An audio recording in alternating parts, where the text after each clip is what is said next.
اگر پیسوں کی ضرورت ہے تو مجھ سے ادھار لے لو، لیکن سکندر انکل کے پاس مت جانا۔ مگر میں نے سمرا کی ایک نہ سنی۔ دوپہر تقریباً 12 بجے آس پاس کوئی نہیں تھا۔ سکندر انکل کی موٹر صرف چند کھیتوں کے فاصلے پر تھی۔ میں تیزی سے وہاں پہنچ گئی۔ سکندر نے مجھے آتے ہی دیکھ لیا اور میری طرف بڑھ آیا۔ سکندر انکل نے مجھے اپنی باہوں میں لینے کی کوشش کرتے ہوئے کہا، زینب، پیسے تو تمہیں دے دوں گا، لیکن پہلے مجھے خوش کر دو۔ تمہاری جوانی اور خوبصورتی دیکھ کر کسی کا بھی دل بدل سکتا ہے۔ میں نے کہا، انکل، میں نے تو تم سے صرف ادھار پیسے مانگے تھے، میں تمہیں واپس کر دوں گی، لیکن تم تو کچھ اور ہی کرنے کے چکر میں ہو۔ اگر تم نے میرے ساتھ ایسا ہی کرنا ہے تو پھر میں تمہیں پیسے واپس نہیں کروں گی۔ سکندر انکل ہنس کر بولا، واپس نہ کرنا۔ موٹر والے کمرے کے اندر ایک بڑی سی چارپائی پڑی تھی۔ سکندر انکل مجھے موٹر والے کمرے میں لے گیا اور چارپائی پر لٹا کر اور میرے قریب آنے لگا اور بولا، ابھی بھی تم بالکل جوان لڑکی لگتی ہو۔ میں نے کہا، سکندر انکل، یہ کام میں پیسوں کی ضرورت کے لیے کر رہی ہوں، مگر پیسوں کے ساتھ مجھے پورا مزہ۔ میرا نام زینب ہے۔ میں اور سمرا پیدل جا رہی تھی۔ راستے میں سمرا سے کہہ رہی تھی، غربت نے تو ہماری کمر توڑ کر رکھ دی ہے۔ آگے میرے بھائی کی شادی آنے والی ہے اور میرا شوہر 1 روپیہ بھی نہیں دیتا۔ بتاؤ آخر میں کس کی آگے ہاتھ پھیلاؤں؟ ہم گنے کے کھیتوں کے ساتھ ساتھ چلتے ہوئے باتیں کر رہی تھی۔ آج ہمیں کسی کے کھیت میں لہسن کی فصل سے جڑی بوٹیاں نکالنے کا کام کرنا تھا، اس لیے میں بھی دہاڑی پر جا رہی تھی۔ سمرا نے مجھے تسلی دیتے ہوئے کہا، فکر نہ کر، 4 دن کام کر لیں گے، پھر اچھے کپڑے خرید لیں گے۔ اتنے میں گنے کے کھیت میں سے سکندر ہاتھ میں کدال لیے باہر آیا۔ میں نے کہا، سکندر انکل کیسے ہیں؟ گھر میں سب خیریت ہے؟ سکندر نے کدال کندھے پر رکھی، مونچھوں کو تاؤ دیا اور بولا، سب ٹھیک ہے زینب، تم سناؤ، کہاں جا رہی ہو؟ میں نے جواب دیا، مطلوب کے لہسن والے کھیت میں جڑی بوٹیاں نکالنے جا رہی ہوں۔ یہ سن کر سکندر انکل بولا، اب ہمارے گھر کام پر کیوں نہیں آتی؟ ایک دن آئی تھی، پھر دوبارہ کبھی نہیں آئی۔ تمہاری آنٹی بھی تمہیں بہت یاد کرتی ہے۔ میں نے کہا، کوئی بات نہیں، کبھی پھر کام ہوا تو آ جاؤں گی، ابھی تو کام پر جا رہی ہوں۔ میں پہلے انکل سکندر کے گھر بھی کام کیا کرتی تھی، اس لیے 2 منٹ بات کرنے کے لیے رک گئی۔ سمرا آگے نکل گئی تھی۔ سکندر انکل نے پوچھا، تمہارا شوہر کیسر کام پر جاتا ہے، پھر تمہیں زمینداروں کے کھیتوں میں مزدوری کرنے کی کیا ضرورت پڑ گئی؟ میں نے آہ بھرتے ہوئے کہا، کیا بتاؤں انکل، میرا شوہر کیسر تو ساری کمائی پینے میں اڑا دیتا ہے، گھر میں ایک پیسہ بھی نہیں دیتا۔ میرے بھائی کی شادی ہے، مجھے پیسوں کی ضرورت ہے، کپڑے خریدنے ہیں اور گھر کے بھی بہت سے اخراجات ہیں۔ سکندر انکل نے کہا، زینب پریشان نہ ہو، یہ مسئلہ میں لمحوں میں حل کر دوں گا، بس بتاؤ کتنے پیسے چاہیے؟ میں نے کہا، جب خرچ کرنے لگوں گی تبھی اندازہ ہوگا، بس قسمت ہی خراب ہے، میرے گھر والوں نے میری شادی ایسے گھر میں کر دی جہاں میری زندگی جہنم بن گئی۔ میرے میکے والے تو خوشحال تھے، مگر انہوں نے صرف گھر اور خاندان دیکھا، لڑکے کو نہیں دیکھا کہ وہ نشہ کرتا ہے۔ اتنے میں سمرا کافی آگے جا کر کیکر کے درخت کے سائے میں کھڑی ہو گئی اور آواز دی، زینب آ جاؤ، بہت دیر ہو گئی ہے۔ میں نے کہا، آ رہی ہوں۔ سکندر انکل نے جاتے ہوئے کہا، زینب اگر کبھی پیسوں کی ضرورت ہو تو مجھے فون کر دینا۔ میں نے جواب دیا، ٹھیک ہے۔ یہ کہہ کر میں آگے بڑھ گئی۔ جب میں سمرا کے پاس پہنچی تو میں نے خوش ہو کر کہا، دیکھ کام بن گیا، سکندر انکل بہت اچھے آدمی ہیں، کہہ رہے تھے کہ اگر پیسوں کی ضرورت ہو تو فون کر دینا، آہستہ آہستہ کام کر کے رقم واپس کر دینا۔ سمرا فوراً بولی، سکندر بہت رنگین مزاج آدمی ہے، سکندر تمہیں مفت میں پیسے نہیں دے گا، یا تو تمہیں خوش کرنے کی بات کرے گا یا پھر تم سے اپنے گھر کا کام کروائے گا۔ ہر عورت پر بری نظر رکھتا ہے، مجھے یقین ہے سکندر نے تمہیں بھی اسی نظر سے دیکھا ہوگا۔ میں نے کہا، ایسا مت کہہ، سکندر انکل بہت اچھے ہیں۔ سمرا بولی، تم دیکھ لینا، مجھے سب کا پتا ہے، لیکن شکر ہے کہ میں نے اپنی عزت بچا کر رکھی ہے، کسی کے ہاتھ نہیں لگی۔ میں نے کہا، اس میں کون سی بڑی بات ہے، اگر کوئی اتنے پیسے دے گا تو بدلے میں کچھ نہ کچھ تو چاہے گا ہی۔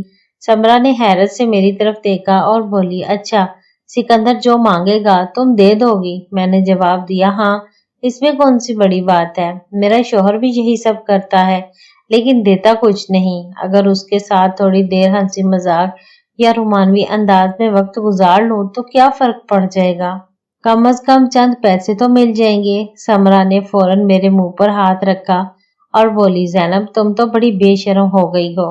मैंने कहा, समरा मेरी बहन, बेशर्म ना बनूं तो ये दुनिया जीने नहीं देती। सीधी सादी औरत को भी लोग सुकून से नहीं रहने देते। कोई बात नहीं, वक्त हमेशा एक जैसा नहीं रहता, देखते हैं आगे क्या होता है। मेरी सास की बातें और ताने तो वैसे भी रोज सुनने पड़ते हैं। हालांकि मेरे मैके वालों ने जहेज में पूरा घर भर दिया था और आज भी साल में न जाने कितनी चीजें भेजते रहते हैं, लेकिन फिर भी मेरी सास की ख्वाहिशें खत्म होने का नाम नहीं लेती। सारा दिन हम लहसुन के खेत में घास और जड़ी बूटियां निकालते रहे और शाम को थके हारे घर वापस चल पड़े। जब हम दोबारा गन्ने के खेत के करीब से गुजर रहे थे तो सिकंदर अंकल खेत की मंडीर पर बैठा था। हमें देखकर बोला, वक्त पर छुट्टी कर लिया करो ज़ैनब, आज तो तुम लोग बहुत देर से घर जा रहे हो। मैंने कहा, कोई बात नहीं, काम तो करना ही था, घर जाकर भी सास कुछ न कुछ काम करवा ही लेगी। सिकंदर अंकल ने पूछा, ज़ैनब तुमने ये तो बताया ही नहीं कि तुम्हें कितने पैसे चाहिए। मैंने कहा, जरूरत तो है, मैं घर जाकर आपको फोन करती हूँ। मैं खामोशी से चलती रही क्योंकि समरा मेरे साथ थी। समरा नहीं चाहती थी कि मेरा सिकंदर अंकल से कोई ताल्लुक या लेन देन हो, लेकिन मैं मजबूर थी, मुझे पैसों की सख्त जरूरत थी। मेरे भाई की शादी में सिर्फ 10 दिन बाकी रह गए थे और इतने कम वक्त में मजदूरी करके मैं कितने पैसे जमा कर लेती। यही सोचकर मैंने अपने दिल में फैसला बदल लिया। घर जाकर मैंने सारे काम निपटाए और रात को सबसे छुप कर सिकंदर अंकल को फोन किया। मैंने कहा, मुझे तकरीबन 20,000 रुपए दे दें, मैं काम करके आहिस्ता आहिस्ता वापस कर दूंगी, बस किसी को इस बात का पता ना चले, ना मैं किसी को बताऊंगी। शादी से चंद दिन पहले मैं अपने मैके चली जाऊंगी, वहां जाकर यही कह दूंगी कि ये सब चीजें मेरे वालिदैन ने खरीद कर दी हैं। सिकंदर अंकल ने कहा, ठीक है, पैसे तो मिल जाएंगे, लेकिन ये बताओ कल कितने बजे मेरे पास आओगी? मैंने जवाब दिया, कल दोपहर को आ जाऊंगी। उस वक्त वहां कोई नहीं होगा, किसी को खबर भी नहीं होगी। ये कहकर मैंने फोन बंद कर दिया। अगली सुबह मैं फिर काम पर जाने के लिए तैयार हो गई। मेरे शौहर कैसर ने कहा, चंद दिन और काम कर लो, फिर शादी में जाना है।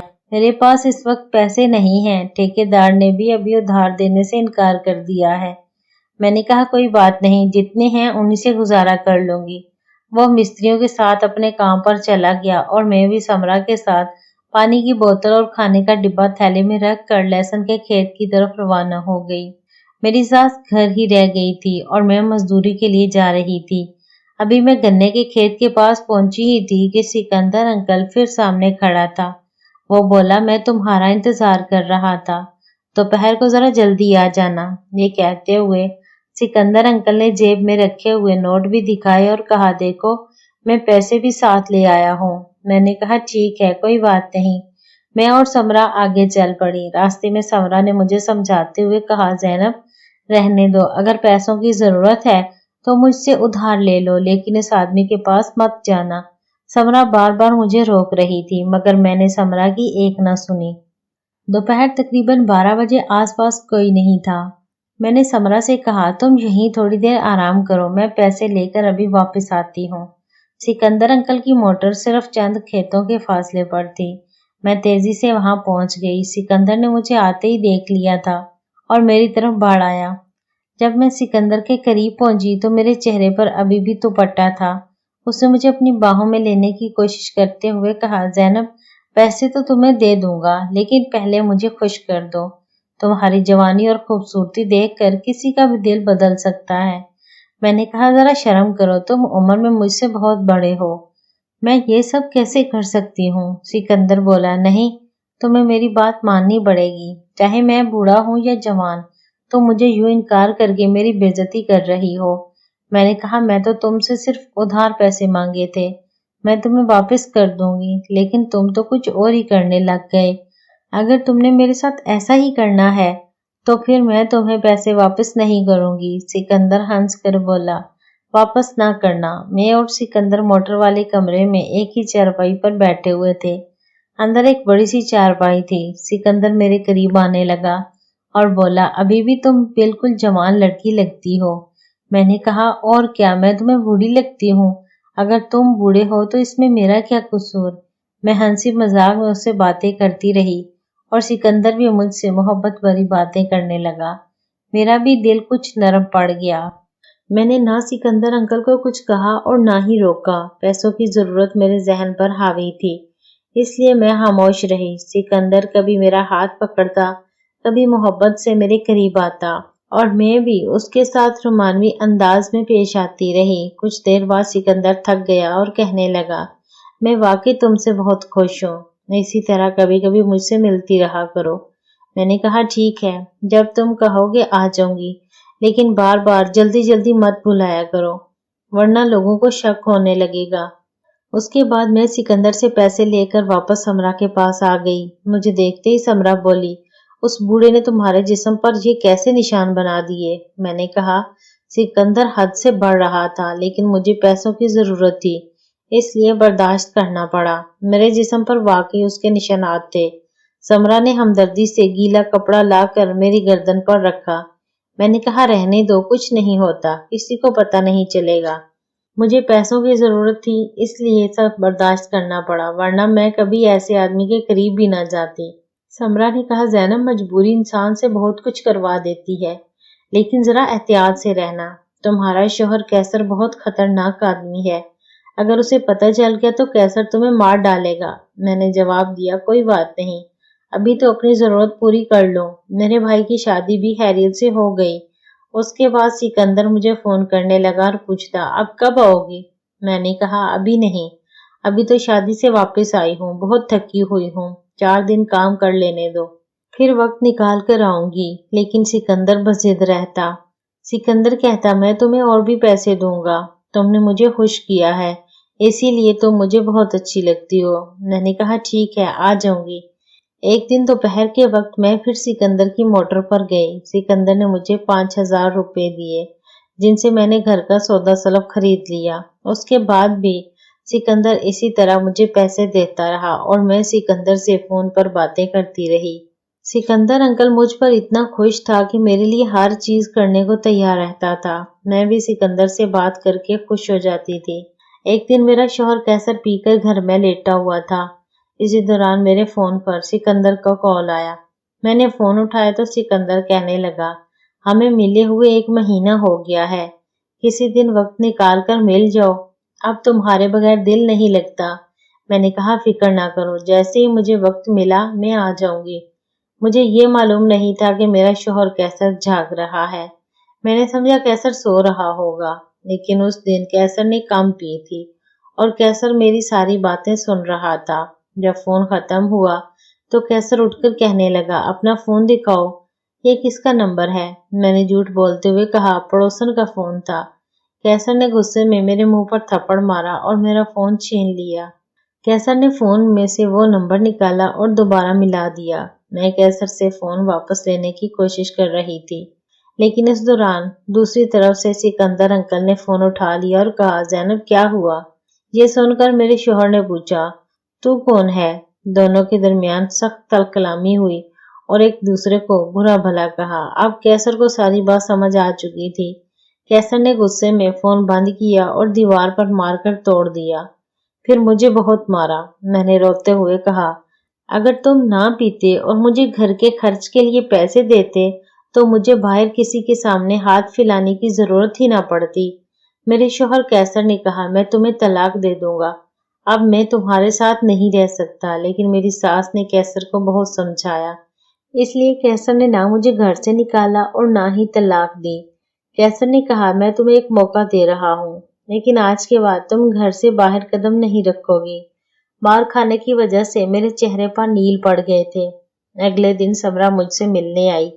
उसने कहा, ज़ैनब, अब ये सब छोड़ दो, वरना तुम्हारा घर बर्बाद हो जाएगा, और अगर बच्चे हुए तो वो भी दर बदर हो जाएंगे, उनकी परवरिश कोई और नहीं करेगा। उसकी बातें मेरे दिल में उतर गईं। میں نے سوچا کہ اب سب کچھ ختم کر دینا چاہیے۔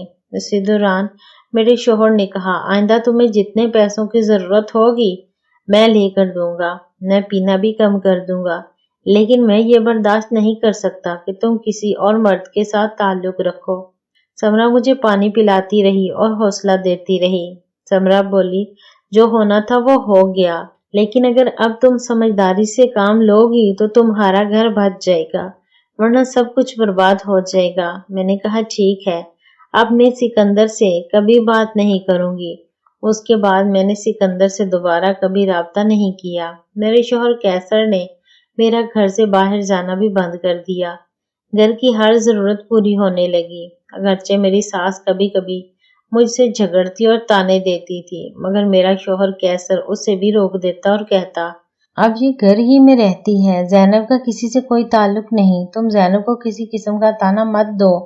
تب مجھے احساس ہوا کہ میرا شوہر قیصر اتنا بھی برا نہیں تھا جتنا میں سمجھتی تھی۔ میں نے صرف پیسوں کے لالچ میں ایک بہت بڑی غلطی کر دی تھی اور اپنے شوہر کا دل دکھایا تھا۔ میں نے ایک بار پھر اپنے شوہر سے معافی مانگی۔ قیصر نے مجھے گلے لگا لیا اور معاف کرتے ہوئے کہا، شوہر جیسا بھی ہو، انسان کو اس کے ساتھ نباہ کرنا چاہیے۔ کسی کی کمزوری دیکھ کر اسے چھوڑ کر کسی اور سے تعلق نہیں بنانا چاہیے، کیونکہ اس کی قیمت بہت مہنگی پڑتی ہے۔ میں روتی رہی اور اپنے شوہر قیصر سے معافی مانگنے کے بعد کمرے میں چلی گئی۔ اس دن کے بعد میں نہ کبھی سکندر سے ملی، نہ سکندر کے پیسے واپس کیے اور نہ ہی کبھی پیسوں کے لالچ میں کسی دوسرے انسان کے ساتھ ایسا تعلق قائم کیا۔ امید ہے ناظرین آپ کو ہماری آج کی کہانی پسند آئی ہوگی۔ مزید اچھی ویڈیو کے